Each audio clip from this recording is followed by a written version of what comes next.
Hello my dear learning companions, welcome to T-SAT. My name is Raghavendra. General English సెక్షన్లో భాగంగా గత సెషన్లో మనం ప్రిపోజిషన్ సంబంధించిన కొన్ని ఇంపార్టెంట్ విషయాల్ని తెలుసుకున్నాం. దానికి ఇంకొన్ని ఇంపార్టెంట్ విషయాల్ని అలాగే కొన్ని మోడల్ క్వశ్చన్స్ని కూడా ఇప్పుడు మనం ప్రాక్టీస్ చేద్దాం. గతంలో వివిధ పోటీ పరీక్షలు ప్రశ్నలు ఏవైతే ఉంటాయో అడిగినటువంటి ప్రశ్నల్ని అలాగే ఈ ప్రిపోజిషన్స్కి సంబంధించిన ఇంకొన్ని విషయాల్ని ఈ సెషన్లో తెలుసుకుందాం. ఎందుకు ప్రిపోజిషన్స్ మీద ఇంత ఎంఫసైజ్ చేసి చెప్తున్నారు సార్ అంటే, ప్రిపోజిషన్స్ అనే కాన్సెప్ట్ మీదనే మనకి ఎక్కువగా మార్కులు అడుగుతూ ఉంటారు అన్ని పోటీ పరీక్షల్లో, కాబట్టి వీటి మీద ఎక్కువగా మనం ఇక్కడ చెప్తున్నాం. ప్రిపోజిషన్ అంటే గత సెషన్లో తెలుసుకున్నాం. ఇది ఏంటి అంటే ఒక రిలేషన్ వర్డ్ అని చెప్పి చెప్తున్నాం. ద రిలేషన్ వర్డ్ అంటున్నాం. దేనికి రిలేషన్ సార్ అంటే, ఒక వాక్యంలోని అంటే ఒక సెంటెన్స్లోని నామవాచకము అంటే నౌన్ లేదా ప్రొనౌన్కి మరియు వాక్యంలోని ఇతర ముఖ్యమైన పదాలకు అంటే అదర్ ఇంపార్టెంట్ వర్డ్స్ ఏవైతే ఉంటాయో ఆ రెండింటికి సంబంధాన్ని కలిపే పదాలను ఏమంటాం సార్ అంటే ప్రిపోజిషన్స్ అని అంటున్నాం. మనం ప్రిపోజిషన్స్ అని అంటున్నాం. ఒక వాక్యంలోని నామవాచకము లేదా సర్వనామమునకు మరియు వాక్యంలోని ఇతర ముఖ్యమైన పదాలకు సంబంధాన్ని కలిపే పదాలను ఇక్కడ మనం ప్రిపోజిషన్స్ అని అంటున్నాం. గుర్తుపెట్టుకోండి. సాధారణంగా ప్రిపోజిషన్స్ అనేవి కర్త సబ్జెక్ట్ యొక్క స్థితిని తెలియజేస్తాయి. ఇక్కడ మనకు కర్త యొక్క స్థితిని తెలియజేస్తాయి. ప్రీ అంటేనేమో ముందుగాని, పొజిషన్ అంటే స్థానము అని అంటున్నాం. ప్రీ అంటేనేమో ముందు, పొజిషన్ అంటే స్థానం. దేనికి ముందు వస్తున్నాయి సార్? నౌన్స్ లేదా సర్వనామం ప్రణౌన్కి ముందు వస్తున్నాయి. కాబట్టి నామవాచకానికి లేదా సర్వనామానికి ముందు వచ్చి సెంటెన్స్లోని ఇతర ముఖ్య పదాలన్నిటికీ కూడా ఉన్నటువంటి రిలేషన్ తెలిపే పదాలు కాబట్టి వీటిని ఏమంటున్నాం మనం? ప్రిపోజిషన్స్ అంటున్నాం. గత సెషన్లో మనము preposition of time, preposition of place and కొన్ని ఇంపార్టెంట్ అయినటువంటి ప్రిపోజిషన్ సంబంధించిన విషయాలు తెలుసుకున్నాం. కొన్నింటికి తేడాను కూడా మనం తెలుసుకున్నాం. ఈరోజు ఈ సెషన్లో మిగతా వాటికి సంబంధించిన విషయాల్ని మనం తెలుసుకుందాం. ఇప్పుడు ఓవర్ అంటే అర్థం ఏంటి అని అంటే మీదుగా అని అర్థం. మీదుగా అంటాం మనం. సో మీదుగా అంటే ఆ పైన ఓవర్ అని అంటూ ఉంటాం. సింపుల్గా చెప్పాలంటే సార్ ఇది మా ఇల్లు అనుకుందాం సార్. ఓకే, ఇది మా ఇల్లు. ఓకే, ఇది ఈ ఇంటికి పక్కనే ఒక చెట్టు ఉంది అనుకుందాం, ట్రీ. ఇక్కడ నుంచి కొన్ని పక్షులన్నీ కూడా ఇలా పైకి ఎగురుతున్నాయి. మా ఇంటి పైన ఎగురుతున్నాయి. మా ఇంటి పైన కూర్చోలేదు, టచ్ అవ్వలేదు, కానీ ఇంటి మీదుగా ఎగురుతూ ఉన్నాయి. అప్పుడు దాన్ని ఏం చెప్తాను నేనంటే, the birds are flying over my house. ఈ పక్షులన్నీ కూడా మా ఇంటి మీదుగా ఎగురుతూ ఉన్నాయి అని చెప్పి చెప్తున్నాం మనం. సో ఇలా పైన మీదుగా అనే మీనింగ్ వచ్చినప్పుడు మనము ఈ ఓవర్ అనే పదాన్ని ఉపయోగిస్తాం. Movements above and across the top or top surface of something. బాగా గుర్తుంచుకోండి. మూమెంట్ అబౌవ్ అని అంటున్నాం ఇక్కడ. Movement above and across the top, ఏదైతే టాప్ ప్లేస్ ఉంటుందో దానికి అబౌవ్ పైన లేదా అక్రాస్గా మూమెంట్ ఉంటూ ఉంటుంది, లేదా టాప్ సర్ఫేస్కి పైన ఎగురుతూ ఉంటాయన్నమాట. సో సింపుల్గా చెప్పాలంటే ఇందాక అనుకున్నాం కదా, మీకు అర్థం కావాలనే ఉద్దేశంతోనే ఇల్లు బొమ్మ వేసి దానిపైన పక్షులు ఎగురుతున్నట్టుగా మీకు చూపించడం జరిగింది. ఫర్ ఎగ్జాంపుల్ మనం ఫ్లైట్లో వెళ్తున్నాం. మనం ఫ్లైట్లో వెళ్తున్నప్పుడు కింద పర్వతాలు కనిపించాయి అనుకోండి, మనం ఇలా చెప్పొచ్చు, we are flying over the mountains. మేము పర్వతాల మీదుగా ఫ్లైట్లో వెళ్తూ ఉన్నాము, ఎగురుతూ ఉన్నాము అన్నట్టుగా. Next, the cat jumped over the wall. ఇలా ఒక వాల్ ఉంది, ఈ వాల్కి మీదుగా పిల్లి ఎగిరింది అన్నట్టుగా. ఇది ఒక గోడ అనుకుందాం సార్. ఈ గోడ మీదుగా పిల్లి ఎగిరింది అనమాట, జంప్ చేసింది అన్నట్టుగా. The cat jumped over the wall అని చెప్పి మనం ఇక్కడ చెప్తున్నాం. సో ఇది ఓవర్ అనే దాని యొక్క అర్థము. ఓవర్ అంటే అర్థం ఏంటి సార్? మీదుగా లేదా మీద అనే మీనింగ్ ఇక్కడ మనకి వస్తుంది. నెక్స్ట్ టు అని ఉంది. TO2 అంటే అర్థం ఏంటి సార్ అంటే కీ లేదా కు అని అంటాం. ఎక్కడికి వెళ్తున్నావు, ఎక్కడకు వెళ్తున్నావు, ఇక్కడికి రా, అక్కడకు వెళ్ళు అంటే ఇప్పుడు మనం ఏమేమి ఉపయోగిస్తున్నాం? కీ మరియు కు అనేది ఉపయోగిస్తున్నాం కదా తెలుగులో. అలాంటిదే వాటికి మనము TO2 అనే దాన్ని ఇక్కడ మనం యూస్ చేస్తాం. Movements in the direction of something. ఏదైనా ఒక డైరెక్షన్కి మూమెంట్ ఇస్తున్నప్పుడు మనం అంటే మూవ్ అవుతున్నప్పుడు ఆ మూమెంట్ని ఉపయోగించడానికి మనం TO2 ఉపయోగిస్తాం. Could you give me this to Shiva please? దయచేసి ఇది శివకు మీరు ఇస్తారా అని. సో ఇక్కడ కుడ్ అనే పదం ఎందుకు ఉపయోగించాం సార్ అంటే, ఇది అవుట్ ఆఫ్ ద కాంటెక్స్ట్. ఇప్పుడు నేను చెప్పుకుంటున్న ప్రిపోజిషన్ కాంటెక్స్ట్ కాదు, కానీ మీకు తెలియాలి కాంపిటేటివ్ ఆస్పిరెంట్స్ అనే ఉద్దేశంతో కుడ్ ఎందుకు ఉపయోగించాం సార్ ఇక్కడ. కెన్ ఉపయోగించవచ్చు కదా అంటే, కెన్ అనేది ఎప్పుడైనా సరే ప్రస్తుతం మరియు ఫ్యూచర్లో, ప్రస్తుతం ప్రెజెంట్ అండ్ ఫ్యూచర్లో మనం ఏదైనా ఒక పనిని చేయగల సామర్థ్యాన్ని గురించి చెప్పేందుకు మనం ఉపయోగిస్తాం కెన్ అని. అంటే ఐ కెన్ డ్రింక్, నేను తాగగలను. ఐ కెన్ డ్రైవ్, నేను నడపగలను. సో ఇలా ప్రజెంట్ ఎబిలిటీని చెప్పడానికి ఉపయోగిస్తాం. కుడ్ని ఎందుకు ఉపయోగిస్తాం సార్? పాస్ట్ ఎబిలిటీని, గతంలో మనం ఒక పనిని చెయ్యగలిగామని చెప్పడానికి కుడ్డును ఉపయోగిస్తాం. కుడ్డును అందుకొదానికి ఉపయోగిస్తామా సార్? ఇంకా వేటికి మనం ఉపయోగించమా అంటే, కుడ్డుని ఇంకా ఎప్పుడెప్పుడు మనం ఉపయోగిస్తాం సార్ అంటే పొలైట్ రిక్వెస్ట్లకి, మర్యాదగా రిక్వెస్ట్ చేసేందుకు, అడిగేందుకు. ఇంకా బాగా మీకు అర్థం కావాలంటే శంకర్ జాదా జిందాబాద్ సినిమాలో చిరంజీవి గారి లాగా వినమ్రంగా అడిగేందుకు, అంటే పొలైట్ రిక్వెస్ట్లు చేసేందుకు మనం కుడ్డును ఉపయోగిస్తాం. సో కుడ్డుని కానీ వుడ్డును కానీ ఉపయోగించి మనం పొలైట్ రిక్వెస్ట్లని మనం చేయడానికి ఉపయోగిస్తాం అనమాట. సో అందుకే ఇక్కడ కుడ్ అనేది ఉపయోగించారు మిత్రులారా. Could you give this to Shiva please, దయచేసి ఇది శివకు మీరు ఇస్తారా అన్న. ఏమంటున్నాం? శివకు అంటున్నాం కాబట్టి TO2 అనేది ఇక్కడ మనకు వచ్చింది. Next, does this train go to Warangal, ఈ ట్రైన్ వరంగల్కు వెళ్తుందా అంటున్నాం కాబట్టి ఇక్కడ TO2 అనేది ఇక్కడ మనం యూస్ చేస్తాం. సో ఇది TO2 అని అంటే కి లేదా కు అనే మీనింగ్ వస్తుంది. సో నెక్స్ట్, త్రూ గుండా అనే మీనింగ్ వస్తుంది. సింపుల్గా చెప్పాలంటే movement in one side and out side of the other side of something. సింపుల్గా చెప్పాలంటే సార్, మనం ట్రైన్లో వెళ్తూ ఉన్నాం, ఒక పర్వతాల మధ్యలో నుంచి వెళ్తున్నాం. ఇక్కడ ఈ పర్వతాల కింద మధ్యలో నుంచి ట్రైన్ పట్టాలు ఉన్నాయి అనుకుందాం. వీటి మధ్యలో నుంచి, ఈ టన్నెల్స్ నుంచి మన ట్రైన్ ట్రావెల్ అవుతూ ఉంది కాబట్టి మనం ఇలా చెప్పొచ్చు, the train goes through a tunnel under the hill. ఈ పర్వతాల కింద ఉన్నటువంటి ఒక టన్నెల్ గుండా మా ట్రైన్ వెళ్తుంది అని. ఇప్పుడు అర్థమైంది కదా త్రూ అంటే ఏంటనేది. త్రూ అంటే గూండా, గూండా అంటే రౌడీ సార్, గుండా అంటే వేరు. సో మధ్యన వెళ్తుంది అన్నట్టుగా ఇక్కడ మనం చెప్తూ ఉన్నాం. నెక్స్ట్, టువార్డ్స్ అంటే మీరుగా, టువార్డ్స్ అంటున్నాం. Are you going towards Osmania university? మీరు ఉస్మానియా యూనివర్సిటీ సైడ్ వెళ్తున్నారా సార్? నేను ఇక్కడ నించున్నాను, కొంచెం లిఫ్ట్ ఇస్తారా? లేదంటే మీరు రైల్వే స్టేషన్ వైపు వెళ్తున్నారా? Are you going towards railway station? Sir మీరు బస్ స్టేషన్కి వెళ్తున్నారా? Are you going towards bus station? So ఇలా అనమాట. టువార్డ్స్ అంటే ఆ మీదుగా లేదా వైపుగా వెళ్తున్నారా అన్నట్టుగా మనం యూస్ చేస్తాం. Movements in the direction of something. At last he could recognize the person coming towards him. తన వైపుగా వస్తున్నటువంటి ఆ వ్యక్తిని చివరకు అతడు గుర్తించగలిగాడు అని చెప్పి చెప్తున్నాం ఇక్కడ. సో టువార్డ్స్ అంటే వైపు కానీ, త్రూ అంటేనేమో గుండా అనే మీనింగ్ వస్తుంది. ఇది మీరు బాగా గుర్తించుకోండి మిత్రులారా. Next, under. అండర్ అంటే ఏంటి సార్ అంటే moment directly below something. Moment directly below something అని చెప్తున్నాం. The puppy run under the chair. Puppy ఏం చేసింది అంటే ఒక పిల్ల చైర్కి కింద, అండర్ అంటే కింద అని అంటున్నాం. మూమెంట్ డైరెక్ట్లీ బిలో సంథింగ్ అని చెప్పి చెప్తున్నాం. So movement directly below something, దేనికైనా సరే దాని కింద మూమెంట్ అవుతున్నప్పుడు మనం అండర్ అనేది ఉపయోగిస్తాం. Next, up. అప్ అంటే ఏంటి సార్ అంటే movement from a lower point to a higher point అని చెప్పి చెప్తున్నాం. So John and Jim ran up the hill అని అంటున్నాం. సింపుల్ సార్, అప్ అనేది ఎప్పుడు ఉపయోగిస్తామంటే నేను ఇక్కడ ఒక ప్లేస్లో ఉన్నాను, ఇక్కడ నుంచి ఈ ప్లేస్కి వెళ్తున్నాను సార్ నేను. ఇప్పుడు నేను ఏం ఉపయోగిస్తాను అంటే ఇక్కడ ఎక్కుతూ ఉన్నాను, ఈ హిల్ని ఎక్కుతూ ఉన్నాను, ఈ కొండను ఎక్కుతూ ఉన్నాను. ఈ జాన్ అండ్ జిమ్ అనే వ్యక్తులు. సో ఇప్పుడు వీళ్ళు ఏం ఉపయోగించవచ్చు మనం అంటే John and Jim ran up the hill. Up అని అంటున్నాం, ఇక్కడ కొండ పైకి వెళ్తున్నారు అన్నట్టుగా. సో ఇలాంటి వాటికి మనం అప్ అనే దాన్ని యూస్ చేస్తూ ఉంటాం. సో మూమెంట్ ఫ్రమ్ ఆ lower point to higher point of something అని చెప్పి చెప్తున్నాం మనం. లేదంటే ఇక్కడ ఉన్నటువంటి ఇక్కడ ఇదొక టేబుల్ అనుకుందాం.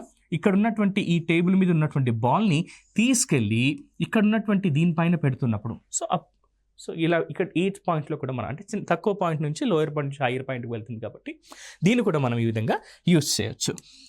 సో ఇవి ఇప్పటిదాకా మనం తెలుసుకున్నటువంటి మేజర్ అండ్ ఇంపార్టెంట్ అయినటువంటి మన ప్రీపోజిషన్స్ మిత్రులారా. అయితే మనం ఏం చేద్దామంటే ఇప్పుడున్న మన టైంని బాగా సద్వినియోగం పరుచుకొని ఎగ్జామ్స్లలో ఎలా అడిగే అవకాశం ఉంటుంది ప్రశ్నల్ని, అవి కూడా మనం తెలుసుకోవాలి. అలాగే గత పోటీ పరీక్షలలో అడిగినటువంటి కొన్ని సిమిలర్ క్వశ్చన్స్ని, అడిగే అవకాశం ఉన్నటువంటి మోడల్ క్వశ్చన్స్ని ఇవాల్టి ఈ సెషన్లో మనం డీటెయిల్గా తెలుసుకుందాం. ఫస్ట్ క్వశ్చన్ వచ్చేసి we are very excited dash our trip to Amrabad forest next week.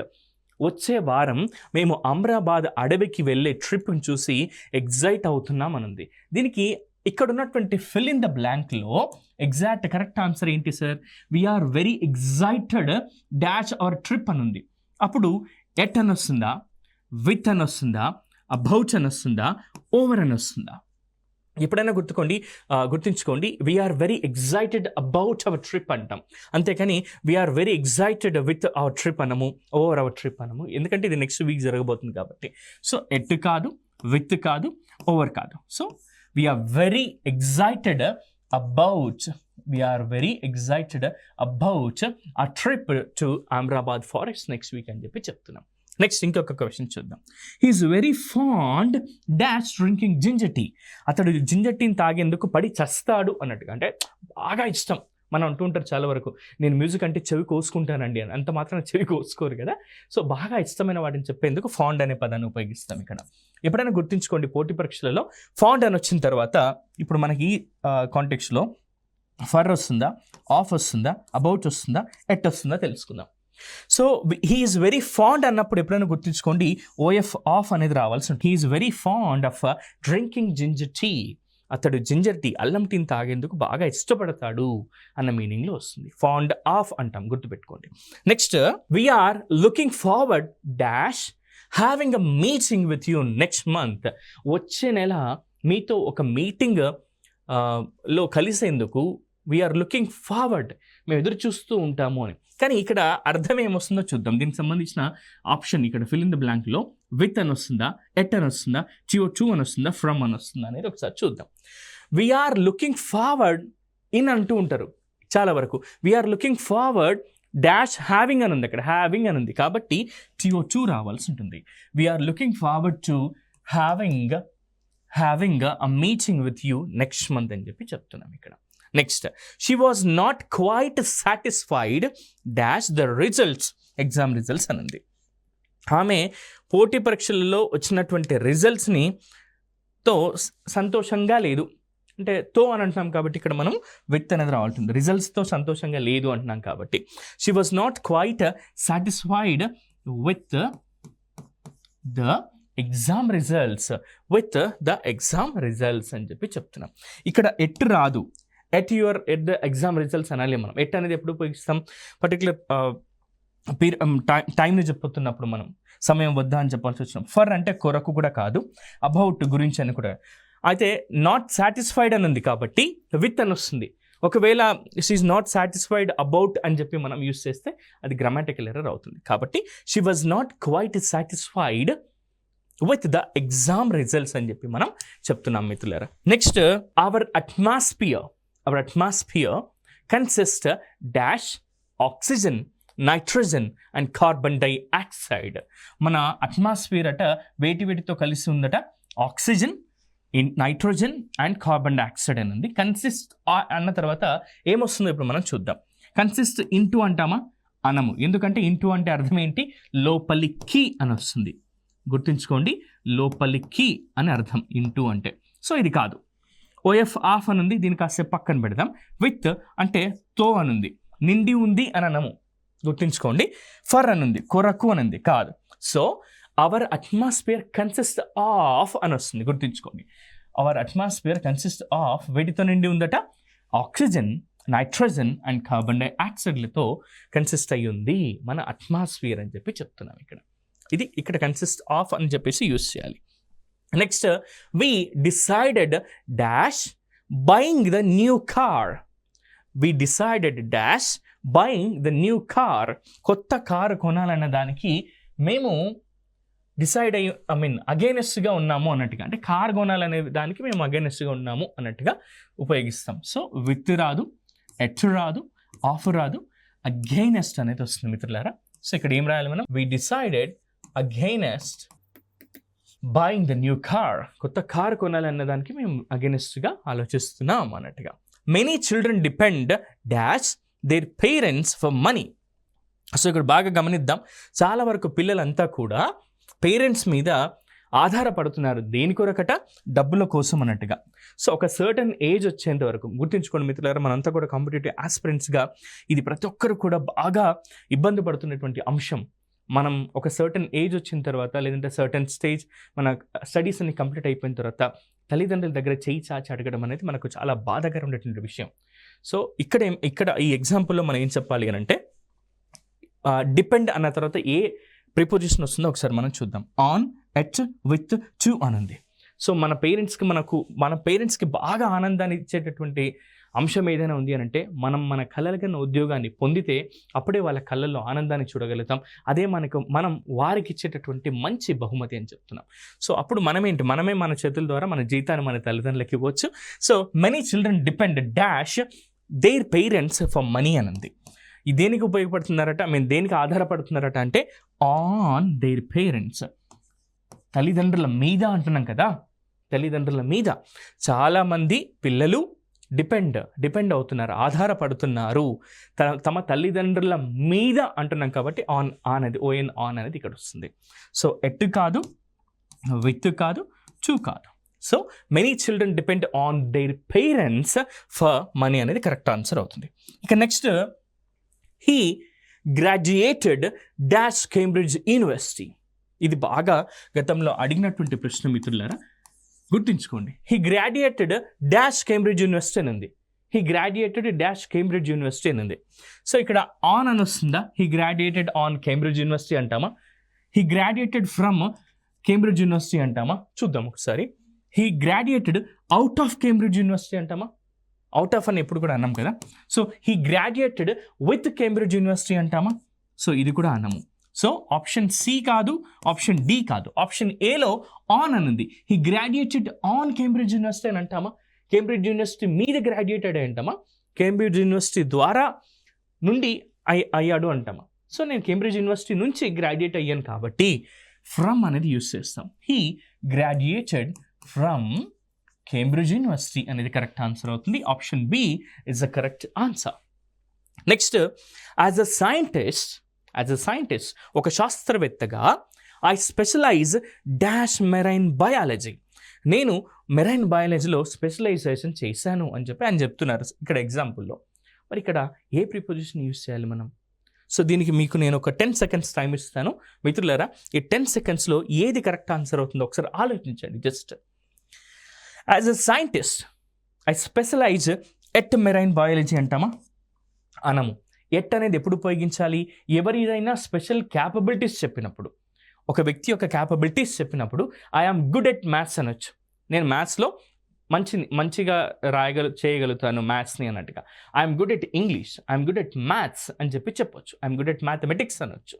ఎందుకంటే ఒక శక్తి సామర్థ్యాన్ని లేదా క్యాపబిలిటీస్ని చెప్తున్నప్పుడు అప్పుడు మనం ఎట్ ఉపయోగించవచ్చు. కానీ ఇక్కడ స్పెషలైజేషన్ చేశానంటున్నాడు. దేనిలో చేశాడు? లో అంటున్నాం. ఇక్కడ మెరైన్ బయాలజీలో అంటున్నాం కాబట్టి ఇక్కడ ఇన్ అనేది కరెక్ట్ ఆన్సర్ అవుతుంది.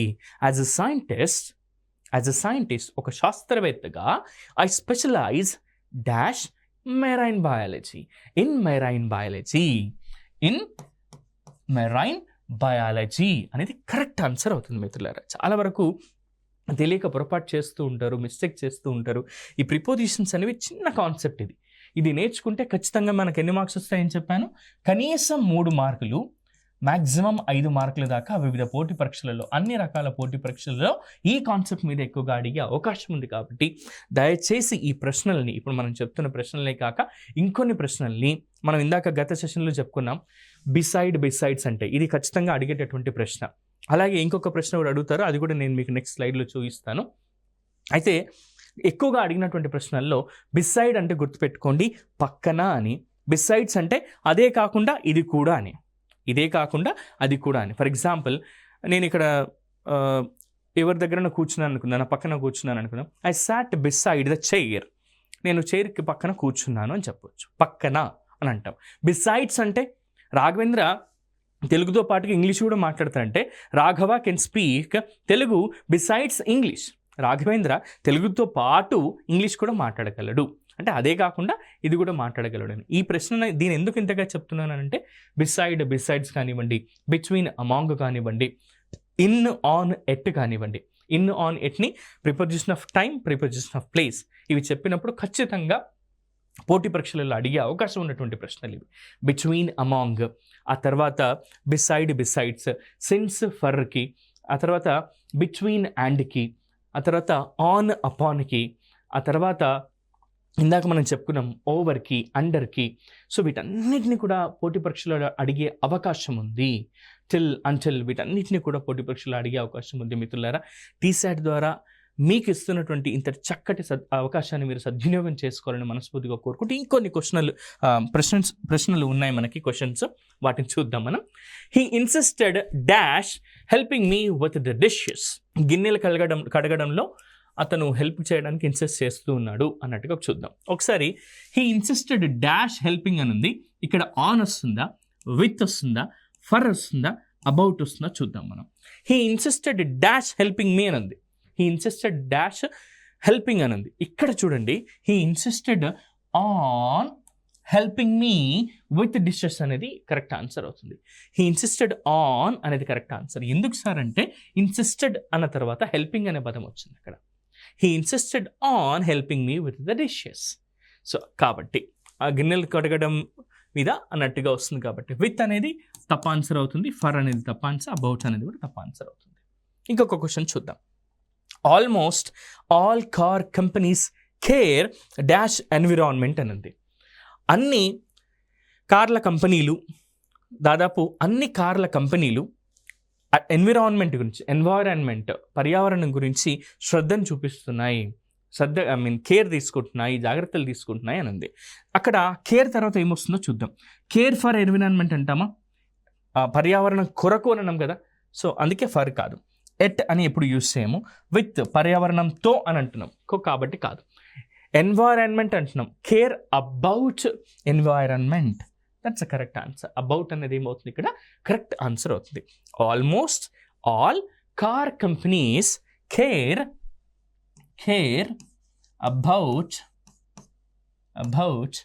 ద ఎన్వైరాన్మెంట్, ఇది కరెక్ట్ ఆన్సర్ అవుతుంది. ఇలాంటి ప్రశ్నలు ఖచ్చితంగా మిమ్మల్ని పోటీ పరీక్షల్లో అడుగుతారు. మీకు ఉన్నటువంటి బేసిక్ నాలెడ్జ్ని టెస్ట్ చేసేందుకు ఇలాంటి ప్రశ్నలు ఖచ్చితంగా అడుగుతారు మిత్రులారా. దయచేసి వీటిని మీరు తెలుసుకోండి. ఇందాక నేను ఒక క్వశ్చన్ చెప్తానన్నాను, గతంలో ఎక్కువగా అడిగినటువంటి ప్రశ్న. హీ ప్రిఫర్స్ చాయ్ అంటాం కదా, డాష్ కాఫీ అని ఉంటుంది. ఇక్కడ చాలామంది చేస్తున్న పొరపాటు ఏంటి అని అంటే he prefers tea over coffee అని చెప్తూ ఉంటారు. టీకి కాకుండా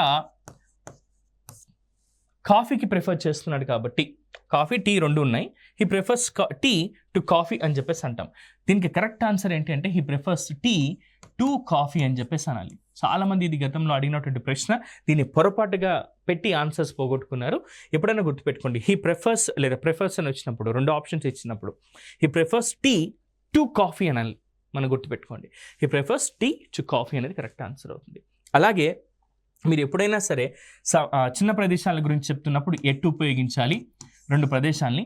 అదే పెద్ద ప్రదేశంతో కంపేర్ చేస్తున్నప్పుడు ఇన్ అనే దాన్ని ఉపయోగించాలి. ఫర్ ఎగ్జాంపుల్, ఇది నేను ఉండేటటువంటి దిల్సుఖ్ నగర్ అని గతంలో నేను ఎక్స్ప్లెయిన్ చేశాను.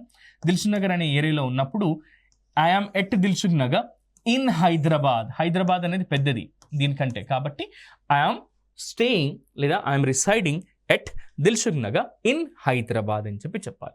ఇంకా మనం తెలంగాణని ఇండియాని మొత్తంగా చెప్పినప్పుడు I am at Telangana in India అని వేరే కంట్రీకి వెళ్ళినప్పుడు మనం ఇలా చెప్పాల్సి ఉంటుంది. సో ఇలా చిన్న వాటి ముందు ఎట్ని, పెద్ద వాటి ముందు ఇన్ని ఉపయోగిస్తాం. అదే ఇన్ ఎట్ని ప్రదేశాలకు చెప్పినప్పుడు కూడా చెప్పినాం. వద్ద బయట ఉన్నప్పుడేమో ఎట్ అని ఉపయోగిస్తాం. థియేటర్ వద్ద ఉన్నప్పుడు ఐఎమ్ ఎట్ ద థియేటర్ని, థియేటర్ లోపల ఉన్నప్పుడు సినిమా చూస్తున్నాం, కూర్చొని రెస్టింగ్ పీరియడ్లో ఉన్నాం అనుకున్నప్పుడు అప్పుడు మనం ఇన్ అనే దాన్ని ఉపయోగిస్తాం. సో ఇది గత సెషన్లో చెప్పాను, కావాలంటే మీరు ఒకసారి ఆ సెషన్ను చూసి ఎట్, ఇన్, ఆన్ ఎప్పుడెప్పుడు ఉపయోగించాం, ప్రిపోజిషన్ ఆఫ్ ప్లేస్కి, ప్రిపోజిషన్ ఆఫ్ టైంకి అనేది ఒకసారి మీరు అక్కడ చూడండి, సరిపోతుంది మిత్రులారా. ఇంకొన్ని ప్రశ్నలు ఉన్నాయి, అవి కూడా మనం కంప్లీట్ చేద్దాం. Wearing a seat belt can protect you dash being killed in a car. ఇక్కడ బాగా చూడండి, వేరింగ్ ఎ సీట్ బెల్ట్, ఒక సీట్ బెల్ట్ని ధరించడం అనేది can protect you dash being killed in a car. Car ప్రమాదాలు జరిగినప్పుడు చనిపోకుండా మిమ్మల్ని కాపాడుతుంది అని దీని మీనింగ్. సో ఇక్కడ మీరు ఏం ఉపయోగించాలి, wearing a seat belt can protect you dash with being killed in a car అంటామా అనము, ప్రొటెక్ట్ యూ ఆఫ్ బీయింగ్ అంటామా అనము, ప్రొటెక్ట్ యూ అబౌట్ బీయింగ్ అనము, protect you from being killed in a car అని చెప్పేసి యూజ్ చేస్తాం. గుర్తుంచుకోండి, wearing a seat belt can protect you from అని అంటాం. ఏం రావాలి మిత్రులారా ఇక్కడ మనకి, from being killed in a car అని చెప్పి మనం యూస్ చేయాల్సి ఉంటుంది. Next 10 people were killed when a bus collided dash a car. ఇక్కడ మనకి ఉపయోగించాలి కార్ని బస్సు గుద్దినప్పుడు లేదా కార్ని బస్సు డాష్ ఇచ్చినప్పుడు లేదా యాక్సిడెంట్ జరిగింది అన్నప్పుడు. ఒకసారి చూడండి 10 people were killed when a bus collided dash a car అని ఉంది. ఇక్కడ మనకు ప్రిపోజిషన్ ఆఫ్ ఇన్స్ట్రుమెంటాలిటీ ఆ తర్వాత ఏజెంట్ గురించి చెప్తుంటున్నాం కాబట్టి ఇక్కడ మనం ప్రిపోజిషన్ ఆఫ్ ఏజెంట్లో విత్ అనేది యూస్ చేయాల్సి ఉంటుంది. 10 people were killed when a bus collided with a car. ఒక కారుతో డాష్ ఇచ్చినందుకు కానీ లేదా కొల్లియాడ్ అయినందుకు కానీ ఇక్కడ యాక్సిడెంట్ జరగడం వల్ల 10 members చనిపోయారు అని అంటే ఇక్కడ ఎగ్జాంపుల్లో చెప్తున్నాం. సో ఇక్కడ విత్ అనేది కరెక్ట్ ఆన్సర్ అవుతుంది. ఇంకొన్ని ఉన్నాయి మిత్రులారా, చివరి 3 నిమిషాల్లో మనం వాటిని కవర్ చేద్దాం. The customers came to the shop. బాగా గమనించండి ఈ సెంటెన్స్ని. The customers came to the shop to complain dash their service. Dash their service. So customers అంతా కూడా హోటల్కి వచ్చారనమాట, షాప్కి వచ్చారు. దేని గురించి వచ్చారట? దేర్ సర్వీస్ మీద, అంటే వాళ్ళ సర్వీసెస్ మీద కంప్లైంట్ చేయడానికి వచ్చారు. సో ఇక్కడ మీద అని అంటున్నాం కాబట్టి ఆన్ రావాల్సి ఉంటుంది అని అనుకుంటే అది మీ పొరపాటే అవుతుంది. సో కంప్లైంట్ అబౌట్ అంటామా చూద్దాం. కంప్లైంట్ ఎట్ అంటామా అనము. కంప్లైంట్ ఆన్ అంటామా, కంప్లైంట్ ఫర్ అంటామా. ఫర్ అంటే కొరకు కాబట్టి ఇది కాదు. మరి ఆన్ అంటామా అబౌట్ అంటామా ఒకసారి ఇక్కడ చూద్దాం. కంప్లైంట్ అబౌట్ అంటాం, కంప్లైంట్ గురించి చెప్తున్నాం. దేని గురించి కంప్లైంట్ చేస్తున్నారు? అబౌట్ దేర్ సర్వీసెస్, వాళ్ళ సేవల గురించి, వాళ్ళ సేవల గురించి కంప్లైంట్ చేయడానికి, ఫిర్యాదు చేయడానికి ఈ కస్టమర్స్ అందరూ కూడా షాప్కి వచ్చారు అని దీని అర్థం. The customers came to the shop to complain about their service అని అంటున్నాం ఇక్కడ. ఇది కరెక్ట్ ఆన్సర్ అవుతుంది మిత్రులారా. Next, the president mister Donald Trump was thankful dash every one who helped in the campaign. So ఇప్పుడు అమెరికాలో ఎలక్షన్స్ జరుగుతున్నాయి, అక్కడ ప్రెసిడెంట్ అయ్యారు కొత్తగా మిస్టర్ డొనాల్డ్ ట్రంప్ అని చెప్పి చెప్తున్నాం. సో ఆ ఎగ్జాంపుల్ ఇక్కడ మనం తీసుకున్నాం. The president mister Donald Trump was thankful అని అంటున్నాం. దేనికి thankful? Dash every one who helped in the campaign అని అంటున్నాం. తన క్యాంపెయిన్, పొలిటికల్ క్యాంపెయిన్ ఏదైతే ఉందో అందులో సహాయం చేసినందుకు గాను ప్రతి ఒక్కరికి పేరు పేరున ధన్యవాదాలు చెబుతున్నారు అని ఉంది. ఇది తెలుగు మీనింగ్, డొనాల్డ్ ట్రంప్ గారు చెప్తున్న మీనింగ్. సో దీనికి మనము థ్యాంక్ఫుల్ టు ఎవ్రీవన్ అంటామా అనము. ఇక్కడ థ్యాంక్ఫుల్ విత్ అంటామా అనము. థ్యాంక్ఫుల్ ఎట్ అంటామా అనము. Thankful for everyone who helped in the campaign.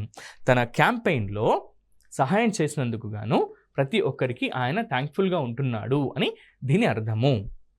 Next ఇంకా ఒక 3 ప్రశ్నలు ఉన్నాయి మిత్రులారా, వాటిని కవర్ చేద్దాం మనం.